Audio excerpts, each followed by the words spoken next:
मोड़ पर कौन मिलेगा, फिर कितने समय बाद वो कहाँ मिलेगा, पता नहीं चलता है।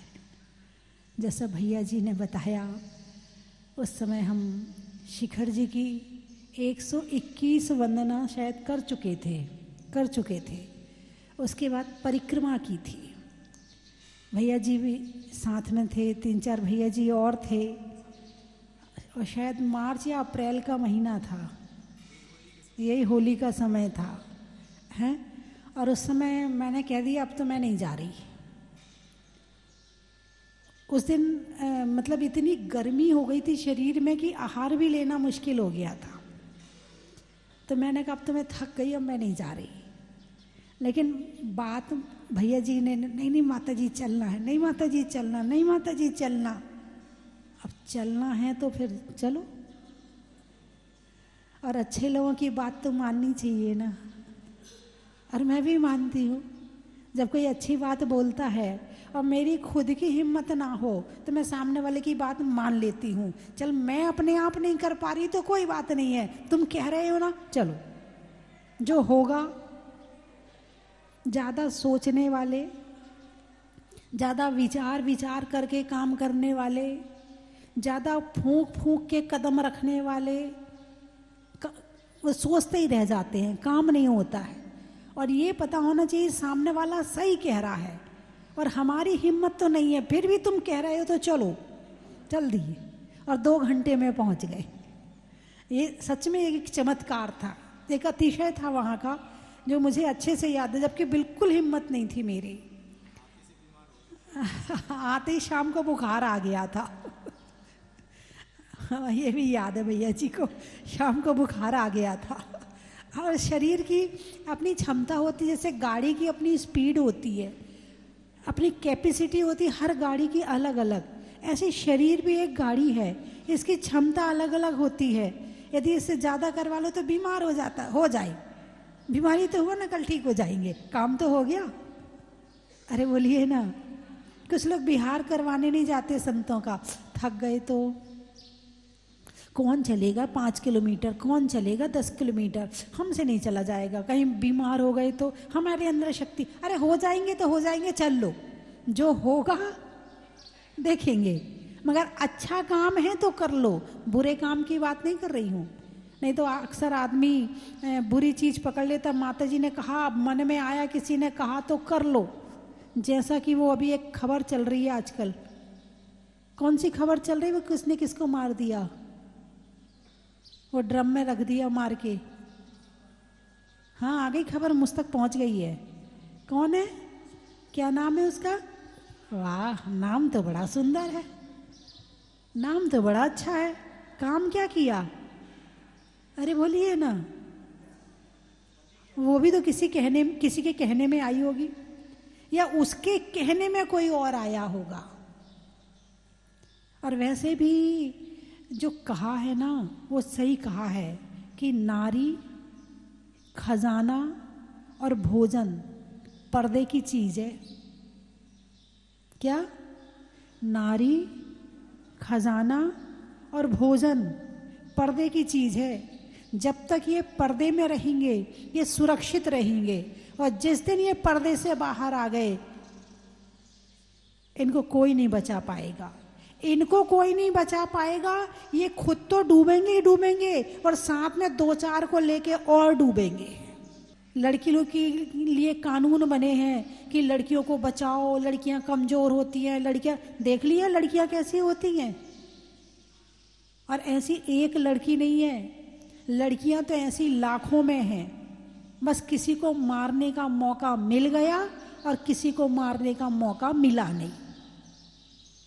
कोई समाज से डर के नहीं मार पाता है, कोई परिवार से डर के नहीं मार पाता है, कोई सजा के डर से नहीं कर पाता है।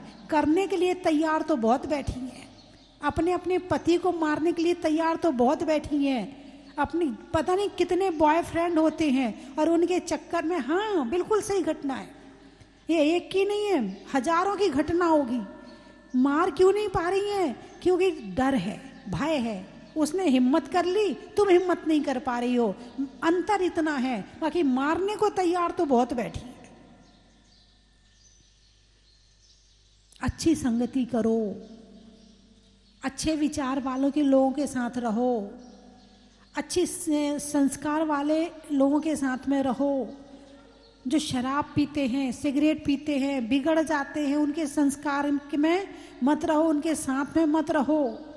अक्सर लड़कियां एक ही बात कहती, बात ही तो कर रहे हैं और कुछ थोड़ी कर रहे हैं, साथ में बैठे ही तो हैं और कुछ थोड़ी कर रहे हैं। और ये करते करते करते ये स्थिति कहाँ तक पहुंचा देती हैं, उन्हें खुद को नहीं पता चलता है, और कहाँ खुद पहुंच जाती हैं उन्हें खुद को नहीं पता चलता है।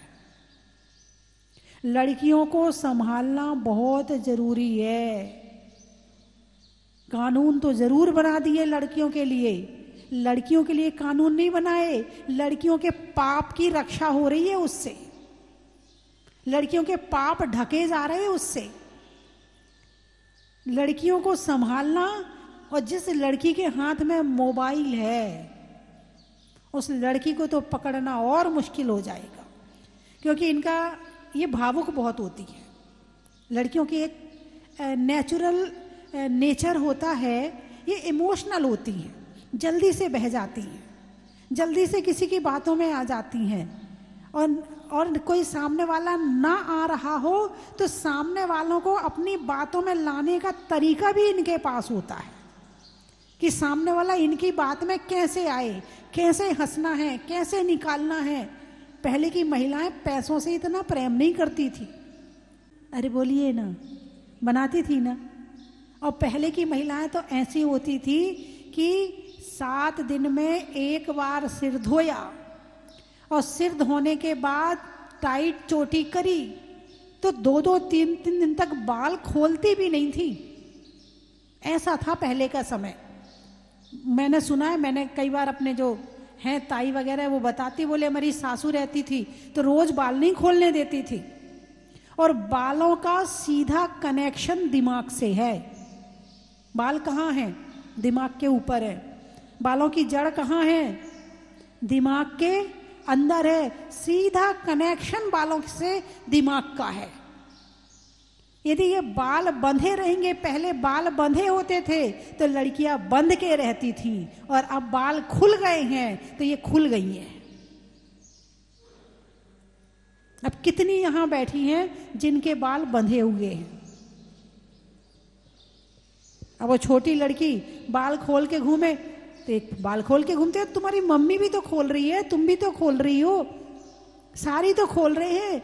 बाल खुले यानी अब ये किसी से दबने वाली, दबने का मतलब किसी की बात मानने वाली नहीं है। अब ये अपने हिसाब से जिएगी, इसका जीवन अपने हिसाब से रहेगा। और आजकल बड़ा फैशन में आ गया, हमारी पर्सनल लाइफ भी तो कुछ होती है, हमारी अपनी खुशी भी तो कुछ होती है। हम अपने लिए ना जिए क्या? हम अपनी खुशी के लिए कुछ ना करें क्या? सारी जिंदगी तुम्हारे लिए करते रहें क्या? इन शब्दों ने, इन बातों ने नारी को पापी बना दिया है, नारी को स्वार्थी बना दिया है। अरे यहां तक वो लड़की ने ये नहीं सोचा कि मेरी एक छोटी सी बेटी है, इसका क्या होगा। एक नागिन होती है, नागिन जो अपने बच्चे को खा जाती है। और आजकल की माताएं यदि अपने बच्चों से प्यार नहीं करती हैं, ममता नहीं रखती हैं, तो वो भी किसी नागिन से कम नहीं है। क्या लिखा है नीति वाक्य में? लिखा है भोजन मां के हाथ का। किसके हाथ का? अरे बोलिए ना। और किसने लिखा? चाणक्य ने लिखा है कि भोजन किसके हाथ का करना चाहिए? मां के हाथ का।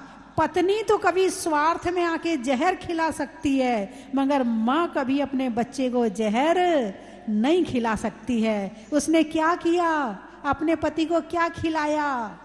जहर खिलाया। बेहोश नहीं किया, जहर खिलाया। मिल जाता जहर तो जहर भी खिला देती, मिला नहीं होगा उसको। अपने आप को कंट्रोल करो, कंट्रोल करो। परिवार की खुशी में अपनी खुशी, परिवार के दुख में अपना दुख, ये नहीं कि तुम दुखी हो तो क्या हम भी दुखी होंगे? ये कोई बात होती है कि तुम दुखी हो तो हम भी रोने बैठ जाए, तुम रो रहे तो हम भी रोए? हम नहीं होंगे तुम्हारे पीछे, हम दुखी नहीं होने वाले। आजकल ऐसा हो रहा कि नहीं हो रहा है? हो रहा है ना? ऐसा चाहते हो कि जब दुनिया दुखी हो और हम दुखी ना हो, ऐसा चाहते हो क्या? नहीं है, रास्ता है, उसका रास्ता भी है, मैं बताऊंगी आपको कि आप चाहो कि दुखी, किसी के दुख में दुखी नहीं होना और किसी के सुख में सुखी नहीं होना, उसका रास्ता है धर्म। समय सार चल रहा है, धर्म एक रास्ता है। एयत निश्चय गदो सवो संबद्ध सुंदरो लोगे, बंद कहा एयत्थो तेण विसंवादनी होई। क्या कहा है? एकत्व की कथा संसार में सबसे सुंदर है। कौन सी कथा? एकत्व की कथा। तुम कौन से सुख की बात कर रही हो? खाने का सुख, घूमने का सुख, शराब पीने का सुख, सिगरेट पीने का सुख, छोटे कपड़े पहनने का सुख? तुम कौन से सुख की बात कर रही? इस सुख में इतना सब करने के बाद भी सुखी हुए? तुम सुखी हुए क्या जो तुमने किया तो? और जब तुमने किया तो तुम्हारे परिवार वाले सुखी हुए क्या? अरे बोलिए ना, नहीं हुए ना। तो फिर एकत्व की कथा प्रारंभ कर दो। एकत्व यानी आत्मा की कथा। यदि सच्चा सुखी होना है, संवत्थ सुंदरो लोगे, यदि सुंदर कोई जग में है तो एकत्व की कथा है। ये सुंदर शब्द आचार्य कुंद कुंद स्वामी ने समय सार 2000 वर्ष पहले लिखा है। और सुंदरो लोगे, ये सुंदर शब्द यहाँ प्रयोग किया है। इसका मतलब है सुंदर शब्द पहले भी चलता था, 2000 साल पहले भी सुंदर शब्द प्रयोग किया जाता था। इससे ये पता चल रहा है। और सुंदर का मतलब होता है अच्छा, सुंदर का मतलब होता है गुणवान।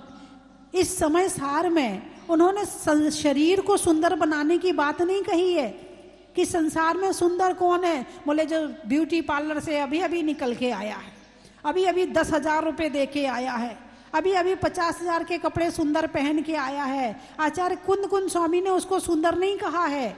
उन्होंने सुंदर कहा है कि जो अपनी आत्मा का ज्ञान करता है, जो अपनी आत्मा का ध्यान करता है, जो अपनी आत्मा का अनुभव करता है, जो अपनी आत्मा के लिए जीता है, वो संसार में सबसे सुंदर है। एक होती है तन की सुंदरता और एक होती है मन की सुंदरता। आप कौन सी सुंदरता चाहोगे? बोलिए ना, कौन सी सुंदरता अच्छी है? मन की, पक्का है? और तुम्हारे पसंद का खाना ना बना हो, फिर कौन सी सुंदरता रहेगी? मन की सुंदरता रहेगी। झगड़ा हो जाएगा, कलेश हो जाएगा। तुम्हारे हिसाब के कपड़े ना आए, कलेश हो जाएगा। तुम्हारे हिसाब का डायमंड सेट ना आए, कलेश हो जाएगा। तुम्हें घूमने के लिए ना जाने दिया जाए, कलेश हो जाएगा। इस तन के लिए तुमने मन खराब कर लिया, मन को गंदा कर लिया। किसके लिए? तन के लिए। जितना जितना तन को सजाओगे उतना उतना मन गंदा होगा, और जितना जितना मन को सजाओगे उतनी उतनी आत्मा सुंदर होगी। शरीर से आप कैसे भी लगते हो, इस बात से कोई फर्क नहीं पड़ता। आपने लिपस्टिक लगाई कि नहीं लगाई, आपने अच्छे कपड़े पहने कि नहीं पहने, आपका पास अच्छा कोठी बंगला गाड़ी है कि नहीं, इस बात से कोई फर्क नहीं पड़ता है। आपकी आत्मा सुंदर है कि नहीं है, आपके विचार सुंदर है कि नहीं है, आपके भाव सुंदर है कि नहीं है, विशेष बात ये है। लेकिन वर्तमान समय में क्या हो रहा है? तन को सुंदर बनाने के लिए मन को खराब किया जा रहा है। बंद कहा एयत्ते, ये बंध के करने वाली है। कौन सी बंध की कथा? विसंवाद, विसंवादनी होई। विसंवादनी यानी विसंवाद करने वाली, संवाद यानी बातचीत करना, और विसंवाद यानी लड़ाई झगड़ा करना। विसंवाद यानी लड़ाई झगड़ा करना। तो कौन सी कथा लड़ाई झगड़ा करवाती है? कौन से काम लड़ाई झगड़ा करवाते हैं? आत्मा के या शरीर के? अरे बोलिए ना, शरीर के। अब कौन से स्तर पर जी रही हो? कौन से स्तर पर जिंदगी चल रही है? सो के उठ के लेके रात तक कौन से स्तर पर जिंदगी जी जाती है? आत्मा के स्तर पर या शरीर के स्तर पर? वो तुम्हारी क्या नाम बताया वो लड़की का? मुस्कान। कौन से स्तर पे जी रही थी? शरीर के। शराब, सिगरेट और क्या क्या, नाचना कूदना, पार्टी, होटल, घूमना फिरना। क्या है? 3 लोग घूम लिए, सुख नहीं मिला। 3 लोग घूम लिए। ये शिमला, कुल्लू, मनाली, कश्मीर क्या चीज है? 3 लोग घूम लिए, जगह जगह जाके जीव जंतु बन गए, लेकिन सुख नहीं मिला। इन हाथों से दुनिया में, दुनिया के लिए बहुत कुछ कर लिया, अपने शरीर के लिए बहुत कुछ कर लिया, सुख नहीं मिला। एक बार भगवान की तरफ देखो, पैर पर पैर रखे हैं, हाथों पर हाथ रखे हैं, नयन झुकाए बैठे हैं, दुनिया का सब कुछ छोड़ दिया है और अपनी आत्मा के ध्यान में लीन है। जिसने भगवान को पहचान लिया उसने अपना जीवन सुधार लिया। क्या दर्शन किए तुमने अभी तक भगवान के? तुम्हारा क्रोध कम नहीं हुआ, तुम्हारी इच्छाएं कम नहीं हुई, तुम्हारी लड़ाई झगड़े कम नहीं हुए। जब देखो तुम सबसे शिकायत ही शिकायत करते रहते हो, तुम्हारी शिकायतें कम नहीं हुई। तुमने क्या भगवान के दर्शन किए? तुम मंदिर नहीं आते हो, कभी भगवान ने शिकायत करी? तुम पूजा नहीं करते हो, कभी भगवान ने शिकायत करी मैं भगवान हूं, तुम्हारा कर्तव्य है कि तुम्हें पूजा करना चाहिए, भगवान ने कभी शिकायत करी? तुम अभिषेक नहीं करते हो, भगवान ने कभी शिकायत करी? तुम दान नहीं देते हो, भगवान ने कभी शिकायत करी? तुम मंदिर नहीं बनवाते हो तो भगवान ने कभी शिकायत करी? अरे बोलिए ना, अरे कुछ तो बोलिए। शिकायत करी? और तुम शिकायतों के पुतले हो। तुम ये गिफ्ट नहीं देते हो, तुम्हें मेरा जन्मदिन याद नहीं है, तुम ऐसा नहीं करते हो, तुम ऐसा नहीं करते हो, तुम ऐसा, सारी जिंदगी सबसे शिकायतें भरी पड़ी हैं। संतोष रखो मन में, शांति रखो मन में। सुख बाहर से नहीं, सुख अंदर से आता है। सच्चा सुख कहाँ से आता है? अंदर से आता है। इसलिए भगवान ने उस सुख को खोजा और अपनी आत्मा के ध्यान में लीन हो गए। सब शिकायतें खत्म, किसी से कोई शिकायत नहीं है। और जो अपने आप में आ गया वो भगवान बन गया, और जो भगवान बन गया दुनिया उसके पीछे हो गई। उनके जन्म कल्याणक मना रही है, उनके गर्भ कल्याणक मना रही है, उनका मोक्ष कल्याणक मना रही है। उन्हें मतलब नहीं है तुम मनाओ और ना मनाओ, लेकिन उससे हमारा भला हो रहा है। लेकिन ये मनाने का मतलब क्या है? कि अपनी इच्छाओं पर कंट्रोल रखो। शरीर की इच्छा पूर्ति कभी होती, चाहे 1 बॉयफ्रेंड रख लो, चाहे 2 बॉयफ्रेंड रख लो, चाहे 10 बॉयफ्रेंड रख लो, इस शरीर की इच्छा कभी पूरी होने वाली नहीं है। इस शरीर की इच्छा तो, इसको इच्छाओं की पूर्ति नहीं करना है, इसको अपना नौकर बना के और ध्यान और ज्ञान करवाना है। ये शांत हो जाएगा, कभी दोबारा नहीं मांगेगा। भगवान को देख लेना, मन भटके तो साधु संतों को देख लेना कि अपना जीवन कैसे जीते हैं। कम से कम इसमें से 1 बूंद हम भी तो ले लें। यदि 1 बूंद हम ले लेंगे तो कम से कम आपका जीवन भी सुधर जाएगा। बात समझ में आई कि नहीं आई? आ गई? क्या समझ में आई? एक नियम ले लो कि मंदिर में लिपस्टिक नहीं लगाएंगे, जब मंदिर में क्रीम पाउडर आदि, जब मंदिर जाएंगे तो कम से कम सज धज के नहीं जाएंगे। ये नियम ले लो आप। चलो मंदिर में, कभी शादी में जाना पड़े तो वो बात अलग है, कभी शादी आदि में इकट्ठे सब मिलके जाते, उसकी बात अलग है। बाकी आप मंदिर में आओ तो सज धज के नहीं आओगे, बाल खोल के नहीं आओगे, लिपस्टिक लगा के नहीं आओगे, क्रीम पाउडर मंदिर में, केवल मंदिर के लिए। उठाइए हाथ, उठाइए, कौन कौन लेता है? और लाज करके आओगे, निर्लज्ज होके नहीं आओगे, लाज करके आओगे, अपने अंग उपांगों को ढक के आओगे। बहन जी आपने हाथ नहीं उठाया, ये इनने भी नहीं उठाया, उठाया था? अच्छा मैं देख नहीं पाई। हाँ, जो टीवी में देख रही है वो भी हाथ उठा ले। बंधुओं, एक नारी वो भी है जिसने भगवान को जन्म दिया है, और एक नारी वो भी है जिसने अपने पति की हत्या करी है। नारी दोनों हैं।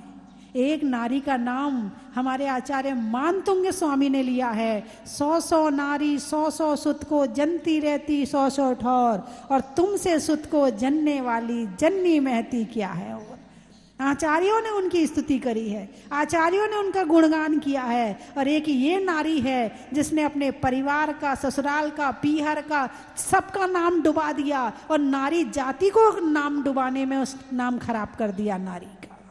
कम से कम आप लोग संकल्प लो कि आप अपने बॉयफ्रेंड नहीं रखोगी। कितनी नारी हैं जो हाथ उठा सकती हैं कि पति के अलावा किसी और पुरुष को अपना कोई मित्र नहीं बनाएंगे, कोई इस तरह से कोई संबंध नहीं रखेंगे। उठाइए हाथ। लड़कियां भी हाथ उठा ले, लड़कियां भी उठा सकती, उठाइए हाथ। पुरुष भी हाथ उठाएं कि अपनी पत्नी के अलावा कोई किसी लेडीज को अपनी गर्लफ्रेंड नहीं बनाएंगे, उठाइए हाथ। जितने टीवी में देख रहे हैं वो भी हाथ उठाइए। नहीं, मुस्कुराने वाली बात नहीं है, ये बहुत गहरी बात है। ये बात 16 कारण भावना में लिखी है। शील सदा दृढ़ जो नर पाले, सो औरन की आपत टाले। यानी जो शीलवान प्राणी होता है वो अपनी तो आफत टालता ही टालता है, अपने साथ साथ औरों की भी आफत टालता है। और जो कुशील वाला होता है, गलत करने वाला होता है, वो खुद तो आफत में पड़ता ही पड़ता है, अपने साथ बहुतों को आफत में ले डूब जाता है। ये आपने प्रत्यक्ष उदाहरण देख लिया कि शील सदा, इसलिए ये लाइनें लिखी, पूजा करते होंगे 16 कारण की, कि शील सदा दृढ़ जो नर पाले, सो औरन की आपत टाले। इसीलिए शील का पालन करना चाहिए। वैसे तो इस घटना से काफ़ी लोगों को शिक्षा मिली होगी, काफ़ी लोग सावधान हुए होंगे, काफ़ी लोगों ने उस चीज़ को छोड़ने का भाव भी बनाया होगा। लेकिन समय आने पे आदमी भूल जाता है, कर्म का उदय ऐसा आता है कि भूल जाता है। लेकिन आप मत भूलना, अच्छी संगति में रहोगे तो कर्म आ भी रहा होगा तो चला जाएगा। ठीक है? अरे बोलिए ना, ठीक है क्या?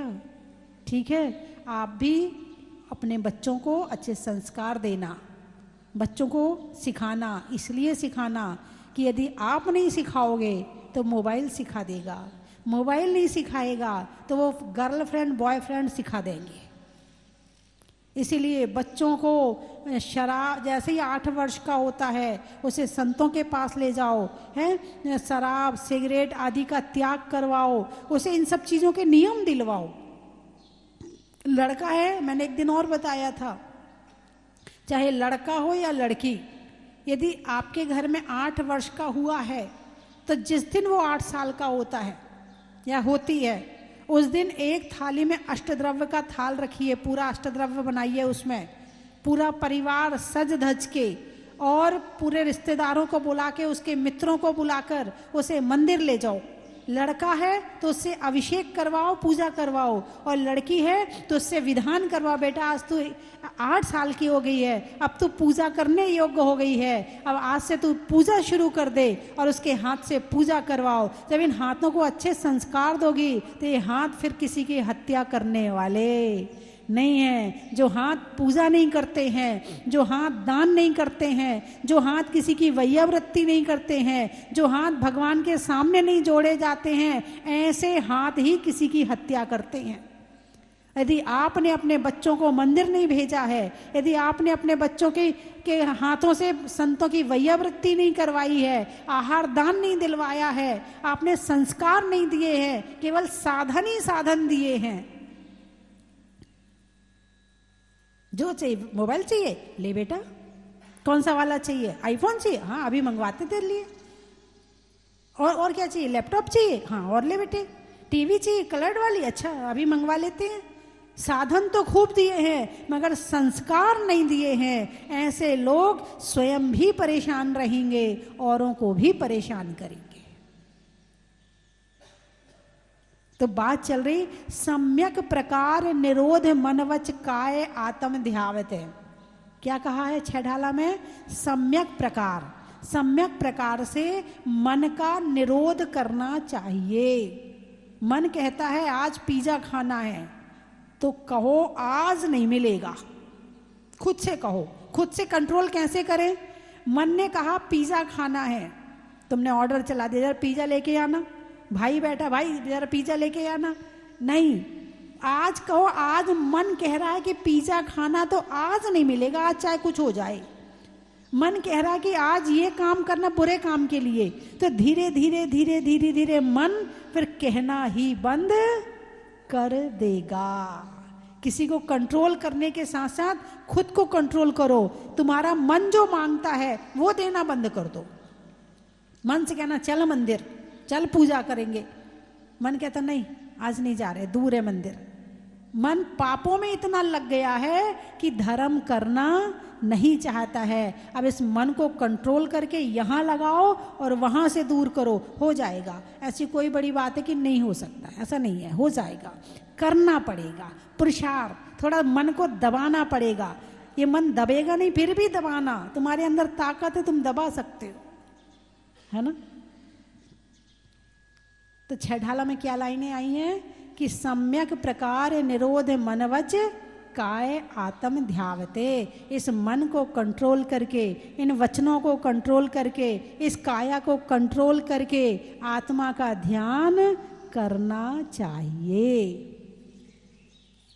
अभी परसों कि कल परसों एक परिवार आया, लिपस्टिक, बहुएं थी, ज़्यादा बड़ी उम्र की नहीं थी, लिपस्टिक, पूरा मेकअप, पूरे बाल खोले और साड़ी जिस हिसाब से आजकल के लोग पहनते वैसी साड़ी।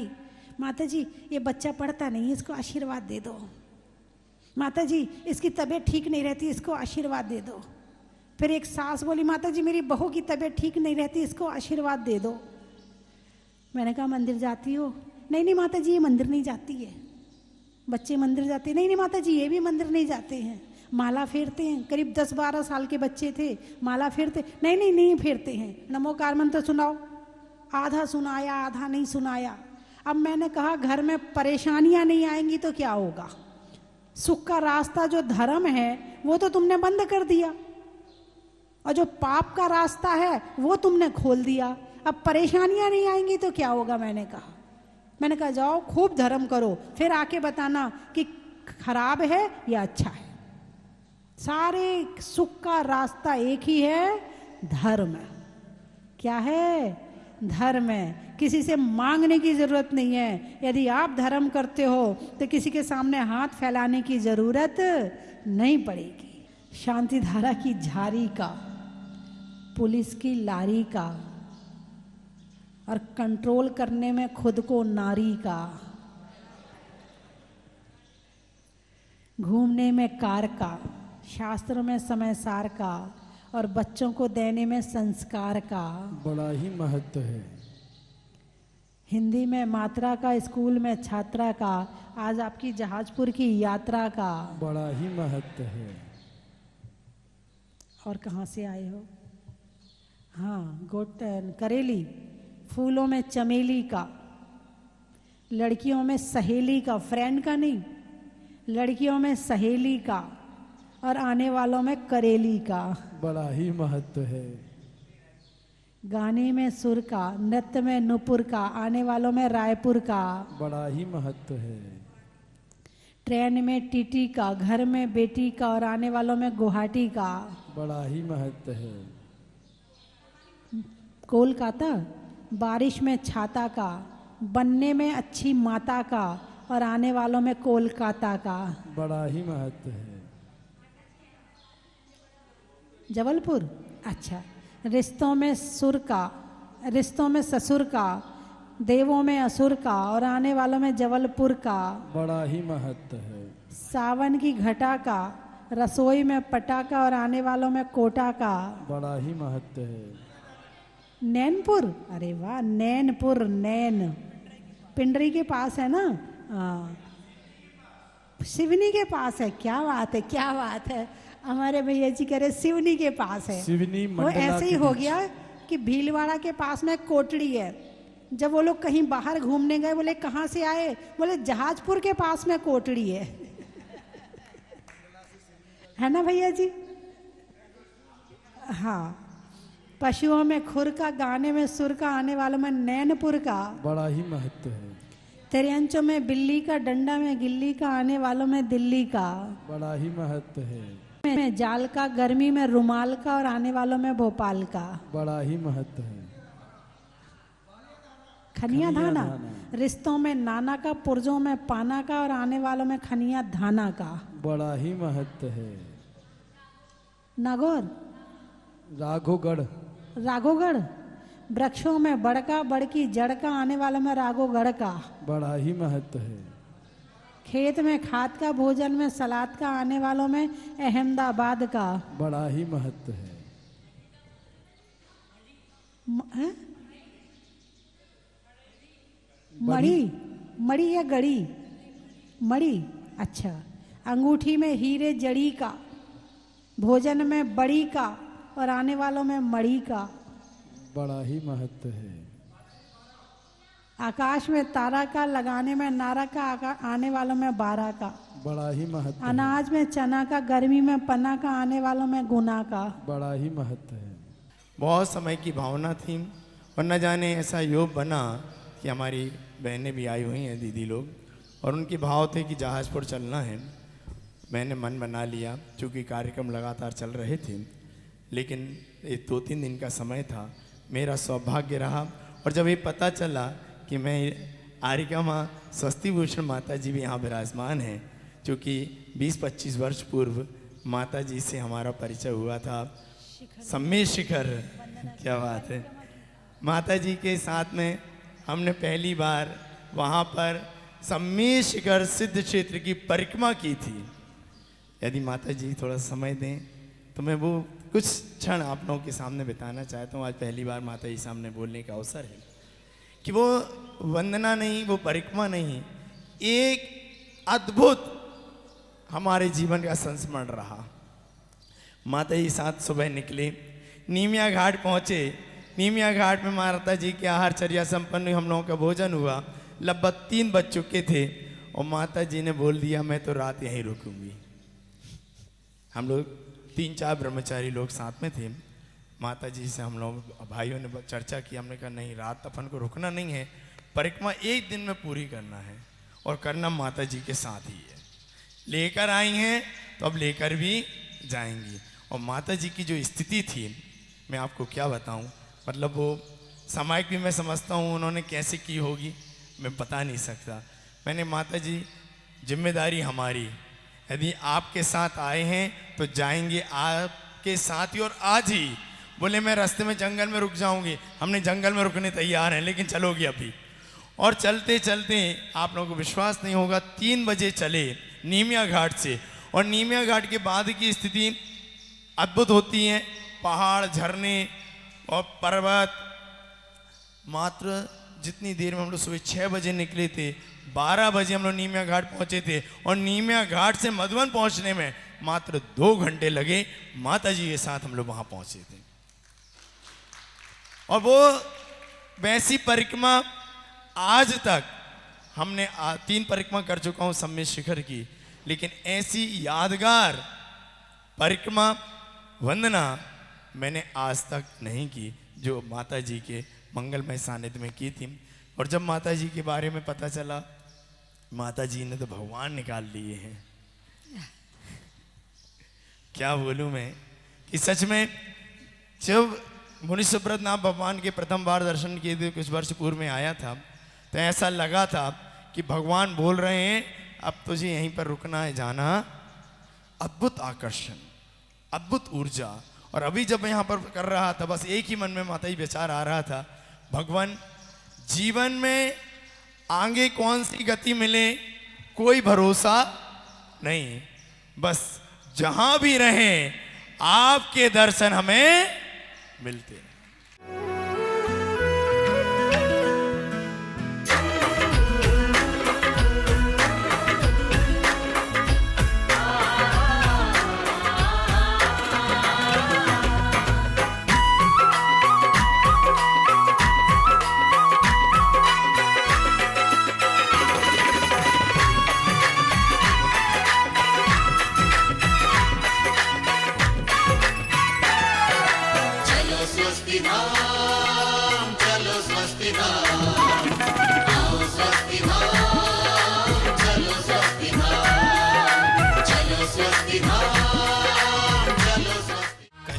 की थाल को सजाओ रे आज, रत्नों की थाल को भर लाओ रे आज। आओ आओ करे रे गुणगान आरती भगवन की, आओ आओ करे गुणगान आरती भगवन की। आओ आओ करे रे गुणगान आरती भगवन की।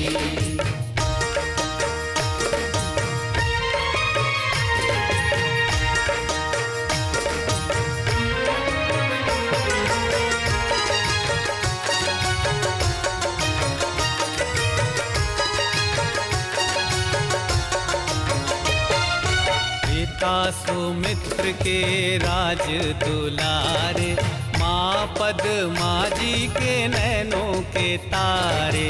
पिता सुमित्र के राज दुलारे, माँ पद्मा जी के नैनों के तारे। राजगृही में जन्म लियो आप, राजगृही में जन्म लियो आप। आओ आओ मनाए खुशी आज आरती भगवन की। आओ आओ करे रे गुणगान आरती भगवन की। आओ